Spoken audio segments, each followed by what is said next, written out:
هذه إذاعة إرنا. المستمعات والمستمعين الأفاضل متابعي إذاعة أرينا حيثما كنتم وحيثما يصلكم بثنا، أهلا ومرحبا بكم في مستهل البرنامج العربي لهذا اليوم الاثنين 28 من نوفمبر. كما عودناكم مستمعي ومستمعات الأفاضل، نستهل برنامجنا معكم بنشرة للأخبار ونقدم لكم حلقة جديدة من برنامجكم الأسبوعي تعليق على الحدث، ونسلط الضوء في حلقة اليوم على الناشط الإثيوبي جوهر محمد، نشاطه وحياته. قبل ذلك مستمعي ومستمعات الأفاضل، أقدم لكم نشرة للأخبار فيما يلي أبرز عناوينها. سلطات الهجرة الأمريكية تبدأ في إبعاد الإريتريين الذين رفضت طلبات لجوئهم. هدوء في بورسودان بعد توقيع اتفاق الجلد. الرئيس ترامب يريد مساءلة أمام مجلس الشيوخ الأمريكي. المستمعين والمستمعات الأفاضل، كانت هذه عناوين النشرة وإليكم تفاصيلها من إذاعة أرينا. هذه إذاعة إرنا. أكدت الصحفية الإريترية حرقو قلتها في مقابلة لها مع أحد الإريتريين الناشطين في متابعة قضية الإريتريين الذين تم رفض طلبات لجوئهم في الولايات المتحدة بأن طرد هؤلاء الأشخاص قد بدأ، حيث قامت سلطات الهجرة الأمريكية بإبعاد مواطن إلى إريتريا، ولم تتوفر حتى الآن معلومات حول الشخص المبعد بعد. الجدير بالذكر أن أحد الإريتريين قد انتحر في مطار القاهرة في عام 2017، وذلك أثناء إبعاده من الولايات المتحدة إلى إريتريا. قالت وكالة السودان للأنباء بأن والي ولاية البحر الأحمر اللواء ركن حافظ التاج أكد بأن الأوضاع في الولاية تشهد استقرارا بعد توقيع اتفاق الجلد بين القبائل المتنازعة في الفترة الماضية، والتي جاءت حسب قوله بسبب تدخل أياد لها أغراض خفية. وتحدث والي الولاية إلى إذاعة أم درمان قائلا بأن التحقيقات تجري على قدم وساق لكشف دور الأياد الخفية في الصراعات في الولاية. وأوضح الوالي أنه تمت مخاطبة عدد من الجامعات المتخصصة لدراسة عميقة لسبب المشكلة القبلية بالولاية ووضع المعالجات الفورية بما يعزز النسيج الاجتماعي. قال المتحدث باسم البيت الأبيض هوغان جيدلي أن الرئيس ترامب يريد مساءلته أن تتم في مجلس الشيوخ وليس في مجلس النواب، لأنه سوف يجد هناك عدالة ومعاملة حسنة. وطلب الرئيس أن يكون نائب الرئيس السابق جو بايدن أحد الشهود أثناء مساءلته.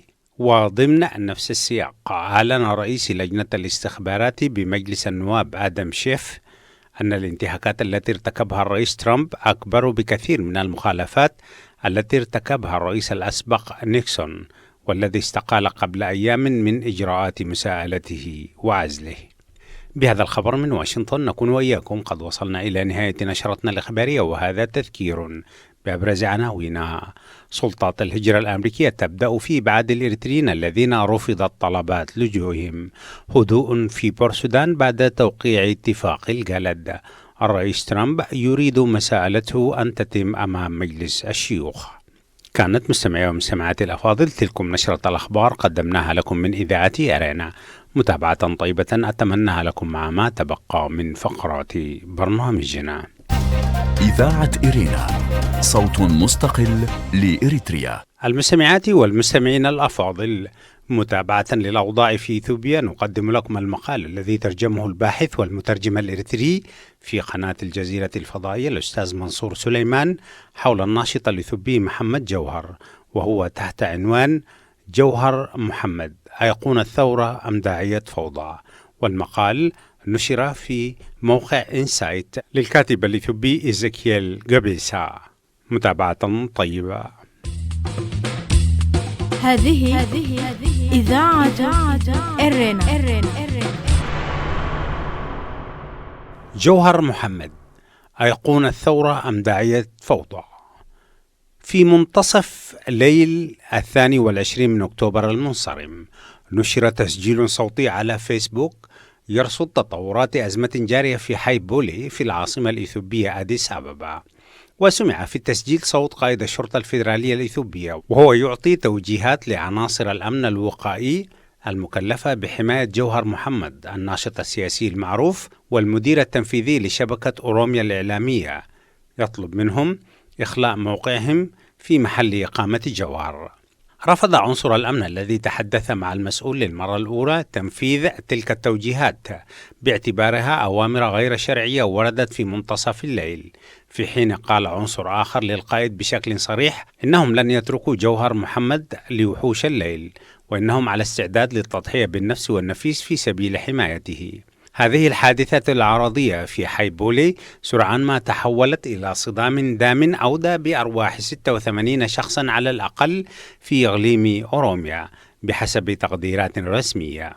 الجدير بالذكر أن إقليم أوروميا نفسه كان قد شهد قبل 5 سنوات اندلاع حركة اجتماعية واسعة عرفت بحركة احتجاجات الأورومو، وقد بدأت تلك الاحتجاجات في أول أمرها كحركة مقاومة ضد مصادرة الأراضي، ولكنها سرعان ما تحولت إلى حركة معارضة مستمرة ضد القبضة الخانقة لحكومة الائتلاف على المشهد السياسي، وضد التمييز في توزيع الموارد الوطنية، وضد استخدام العنف المفرط في حل الخلافات السياسية في إثيوبيا. وقد استمرت هذه الاحتجاجات لما يقارب 4 أعوام قبل أن تسفر عن إسقاط نظام الائتلاف المستبد وإعلان بداية عهد الإصلاح الديمقراطي.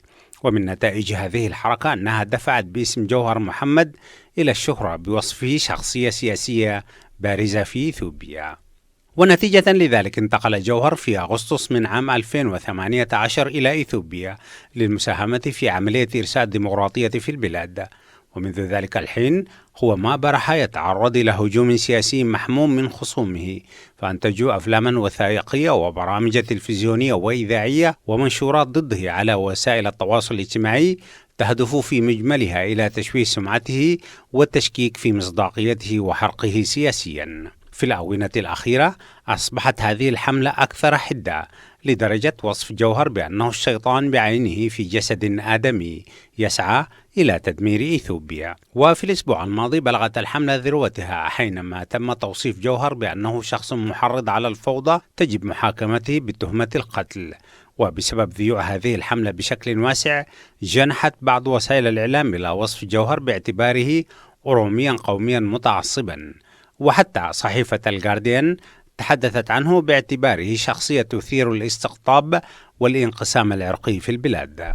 أما بالنسبة لأصدقائه والملايين من أنصاره فجوهر يعتبر ناشطا سياسيا قاد حركة اجتماعية لافتة أطاحت بواحد من أكثر الأنظمة قمعية في أفريقيا، ودشنت عهدا جديدا للتحول الديمقراطي في إثيوبيا، كما يعتبرونه سياسيا ومخططا استراتيجيا بارعا، وهب شبابه لقضية تحسين حياة الملايين في الوقت الذي يقدرون له تفانيه وإخلاصه في الاطلاع بقضية شعب الأورومو. يدركون في الآن نفسه أنه يعمل دون كلل في سبيل تعزيز قيم المساواة والحرية والعدالة والكرامة لكل الإثيوبيين. والحال هذه فليس هناك بحسب وجهة نظرهم شيء ما في سجل جوهر يمكن أن يدفع المرء للاستنتاج بأنه شخص يدعو للفوضى والدمار. إذاعة إرينا، صوت مستقل لإريتريا. في هذه المقالة القصيرة سأقدم عرضا عن حياة جوهر تدحض الصورة التي يروجها خصومه السياسيون. صحيح أن العرض الذي أقدمه هنا هو شهادة من صديق، لكنه في المقابل ليس دفاعا متملقا مبالغا فيه أو يتنافع مع شروط الموضوعية. فقد تعرفت على جوهر قبل أكثر من عقد، وعملت معه في العديد من المشاريع الفكرية والسياسية والمجتمعية التي تبين لي من خلالها تفانيه وحرصه على العمل الدؤوب في سبيل تغيير الإيجابي في المجتمع، ومساهمته أكثر من أي شخص آخر في عملية التحولات الجارية في إثيوبيا. والحال هذه فمن المستحيل أن يكسب المرء أفئدة وعقول الأورومو بتجاوز شخصية بحجم جوهر، وهذه مسألة تستحق أن يأخذها رئيس الوزراء أبي أحمد بعين الاعتبار. إضافة إلى ذلك فإن حملة الشيطان المستمرة بحق هذا الناشط المخلص لشعبه تتعارض مع أهداف توحيد إثيوبيا التي يعمل العديد من منتقدي جوهر تحقيقها. فتأثير جوهر الهائل وحنكته السياسية مسألة لا يمكن تجاوزها في أي عمل يروم تحقيق الاستقرار في هذا البلد الذي بات في أمس الحاجة إلى الاستقرار. وإذا كانت إثيوبيا بالفعل في حاجة ملحة إلى الاستقرار وإلى إضفاء طابع من اللباقة الدبلوماسية على المنافسة السياسية، فإن السبيل الأكثر واقعية لتحقيق ذلك يجب أن يكون عن طريق التعاون مع جوهر وليس من خلال استعدائه. لازلتم مستمعي ومستمعاتي الأفاضل تستمعون إلى ترجمة المقال تحت عنوان جوهر محمد أيقونة الثورة أم داعية فوضى، بقلم الباحث والمترجم الإريتري منصور سليمان. هذه إذاعة إرنا. العمل النضالي مسألة شخصية تتشكل شخصية المرء عبر تجارب ثانوية، وفي الغالب عبر تجارب غير مهمة يتعرض لها المرء في حياته، وبالطبع حياة جوهر لا تشذ عن هذه القاعدة. مع ذلك فواحد من التصنيفات التي توجه ضد جوهر محمد هو اتهامه بأنه مسلم متطرف يسعى إلى تأسيس دولة إسلامية في إثيوبيا. ولد جوهر في بلدة دموغا الصغيرة في منطقة أرسي، ونشأ في بيئة تعلم فيها أهمية التسامح الديني، فبالنسبة له كل الأشياء بدأت من المنزل، فقد نشأ في كنف أب مسلم وأم مسيحية أرثوذكسية، ولم تمنعه نشأته الإسلامية تلك من اختيار بروتستانتية مسيحية زوجة وأما لأطفاله. هذه التجارب المبكرة أي المتصلة بالمنشأ والجذور غرست في جوهر قناعة راسخة مفادها أنه ليس هناك شرخ في المجتمع لا يمكن رتقه عبر التفاوض. أخلص مما سبق إلى القول أن صعود جوهر السريع للشهرة لم يتأتى بسبب ميوله الإسلامية المزعومة، إنما وصل إلى هذه المكانة من خلال الاعتماد على خياله الفسيح وعمله الجاد المثابر والتصميم على تحقيق الأهداف. نشأ جوهر في سنواته الأولى في كنف جده الذي يعد واحدا من حكماء الأورومو البديعين، ومن هنا تشكلت شخصية جوهر في جانب منها على صورة جده ذي النزعة الوفاقية، وفي جانبها الآخر تأثرت بتضحيات والده في حركة المقاومة الأورومية. فشخصية جده الذي كان مدافعا صلبا عن الحقوق الفردية ضد توغل الدولة زرعت فيه شكوكا عميقة تجاه أي سلطة مطلقة، في حين غرس فيه المجتمع ضرورة احترام تاريخ الأورومو وثقافتهم وقوانينهم ونظمهم الاجتماعية. أما معرفة تاريخ جيل والده النضالي فقد استقاه بالدرجة الأولى من قائد حرب العصابات وأحد أبرز الشخصيات في نضال الأورومو عبد الكريم إبراهيم حامد المعروف شعبيا بجارة أبا جادة. الاطلاع على ذلك التاريخ جعله يدرك مدى وحشية الأنظمة الملكية بحق الأورومو، كما جعلته يدرك أهمية التضامن مع الشعوب التي تعرضت إلى اضطهاد مماثل. وهكذا نشأ جوهر في أسرة وطنية شأنه شأن العديد من القوميين الأوروميين، فتعلم خلالها دروسا قيمة تشدد على حرمة القضية الوطنية. في الوقت نفسه غرست فيه تقاليد الأورومو القائمة على المساواة والثقة بأن الدعوة إلى احترام حقوق الإنسان في أورومو سيكون لها إسهام إيجابي في تأسيس دولة إثيوبية تحترم حقوق مواطنيها كافة. إضافة إلى ما سبق فإن التعليم الرسمي الذي تلقاه جوهر جعل منه شخصا متميزا على أقرانه، وذلك بسبب وضوح وفرادة أهدافه من وراء عملية التعليم، فسعيه للحصول على التعليم الجامعي هدف من وراءه بالأساس إلى امتلاك المعارف المتصلة بدراسة التغييرات الاجتماعية والسياسية، ومن ثم توظيف تلك المعارف في تحسين أوضاع الإنسان.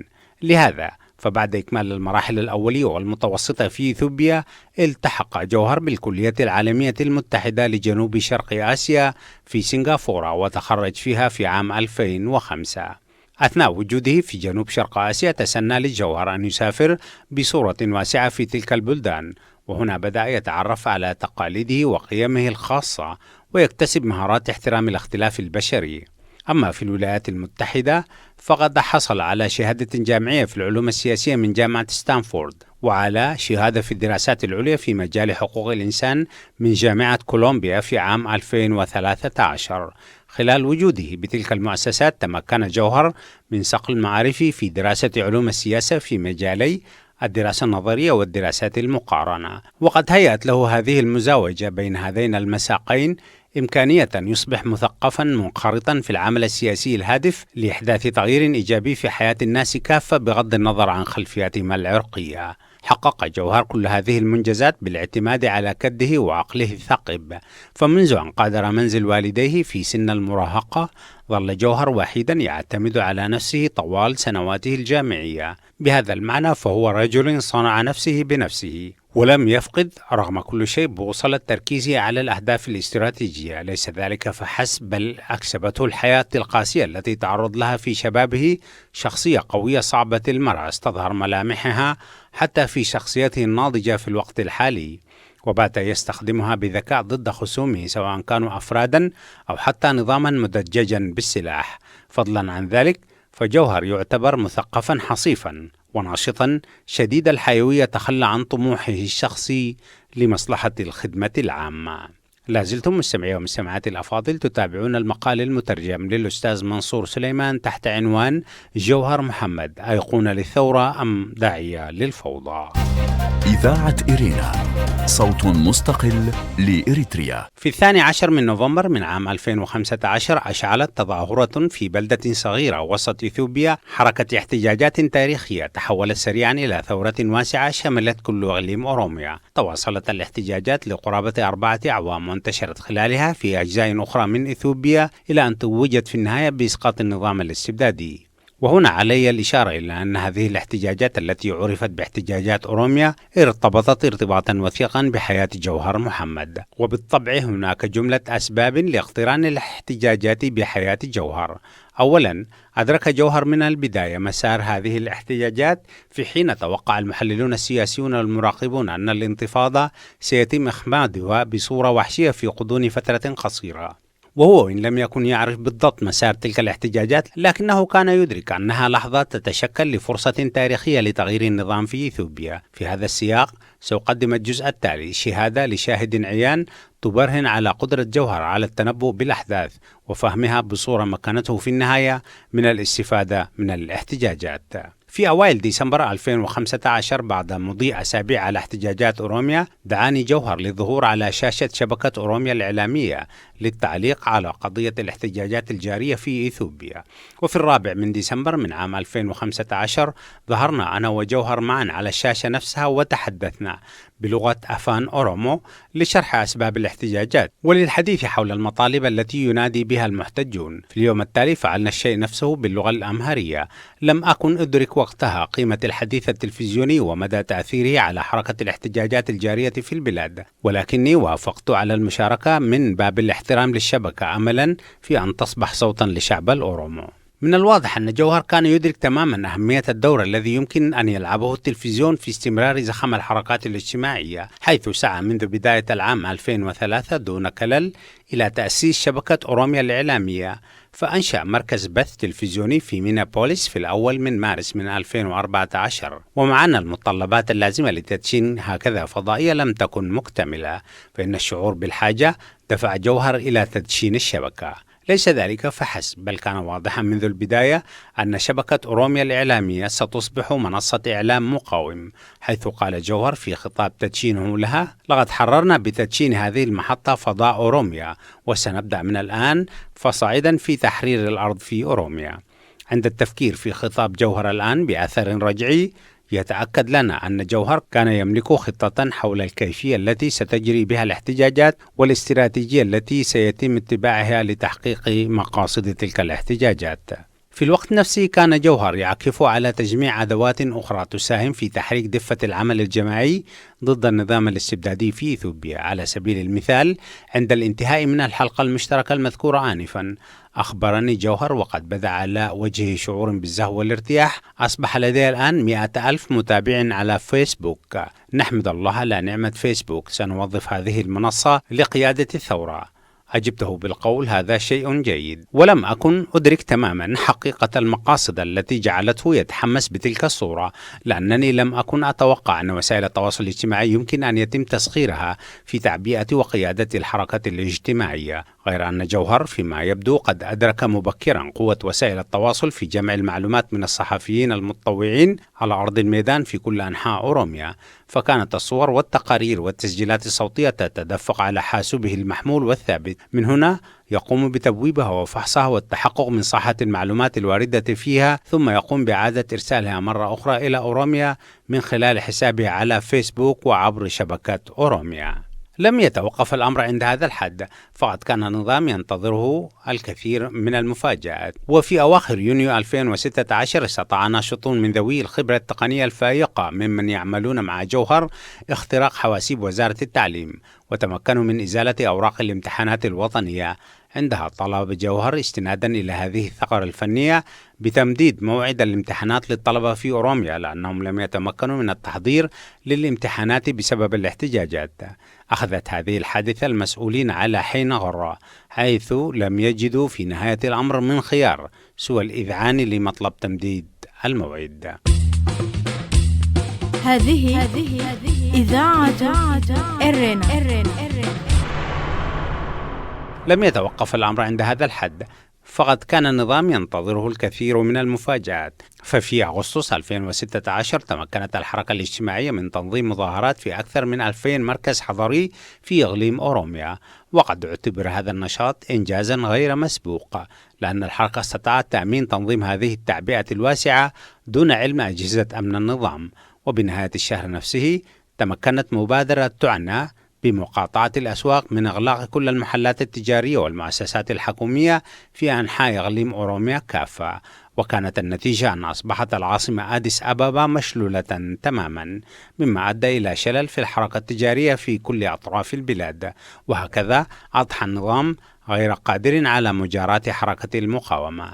هكذا مثلت تلك الأحداث المذكورة نقطة تحول في مسار احتجاجات الأوروم التي دامت 4 أعوام، وقد تأكد للناس من خلالها أن صورة الوحش الهائل التي ظل النظام يصف بها نفسه للادعاء بعدم وجود قوة تقهره باتت كلها سرابا بقيعة يحسبه النظام ماء. وبحلول مجزرة أريشا في عام 2015 وأيام الغضب ال5 التي تلت المجزرة، بات واضحا أن النظام في إثيوبيا لم يكن هشا فحسب، بل بدأ للعيان أنه يترنح على حافة السقوط.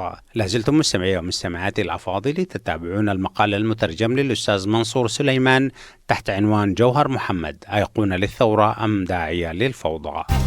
إذاعة إرينا، صوت مستقل لإريتريا. باستثناء دور الناشطين المصريين خلال فترة الربيع العربي وبعض ناشطي حركة حياة السود مهمة، قلة من الناس كانت تدرك قبل حركة احتجاجات أورومو قوة وسائل التواصل الاجتماعي في معازرة الحركات الاجتماعية وتوسيع أطرها الداخلية، حيث لم يكن للناشطين أدنى فهم للدور الذي يمكن أن يطلع به هذا الإعلام في تكسير الرابط وتعزيز سردية الاحتجاجات وتعبئة الأفراد والموارد. لهذا يمكن القول أن أعظم ابتكارات احتجاجات أورومو وأكثرها استمرارا يكمن في قدرتها على المزاوجة والدمج بين وسائل التواصل وبين أدوات الحركات الاجتماعية. وفي هذا المضمار كان جوهر هو أول من تولى هندسة هذا الدمج والثورة التي تمخضت عنهما.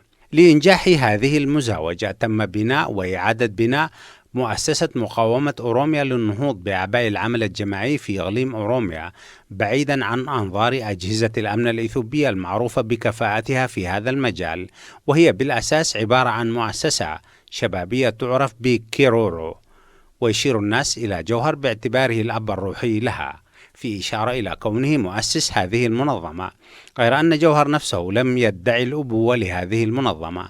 لكن عندما سأل صحفي أحد منسقي هذه المنظمة ما إذا كانوا يعتبرون جوهر مؤسسا وقائدا للمؤسسة، وصف المنسق دور جوهر على النحو التالي: وفر لنا جوهر تحليلات سياسية ونصائح، فهو بإمكانه أن يحصل على المعلومات من دواخل دوائر الحكومة ثم يمدها إلى شباب الكيرورو فنقوم بفحصها، ومن ثم نقرر ما إذا كان يجب اتخاذ إجراء بشأنها.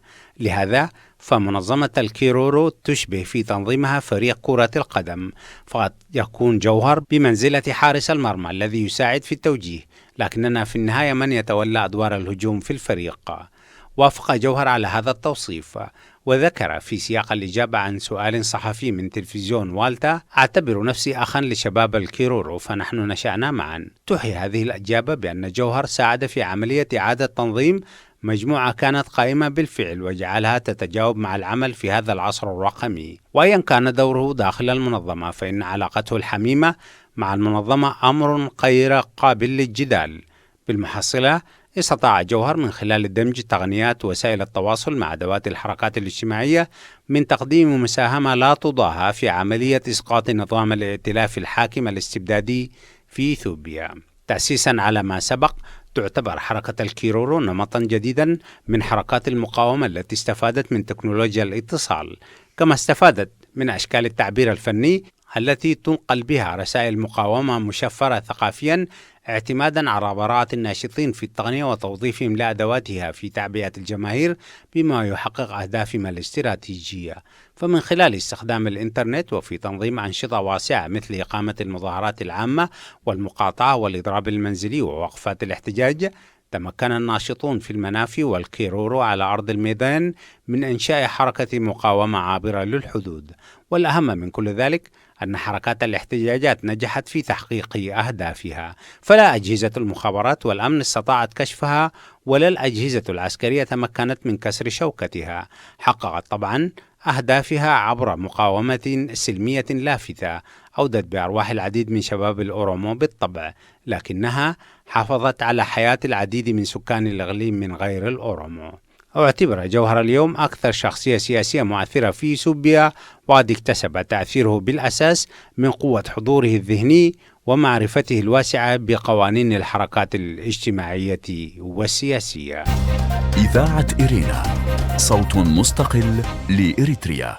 استمعتم فيما مضى مستمعي ومستمعات الأفاضل وضمن حلقة من برنامج تعليق على الحدث إلى المقال المترجم الذي أعده وترجمه الباحث الإريتري منصور سليمان، وهو تحت عنوان جوهر محمد: أيقونة للثورة أم داعية للفوضى؟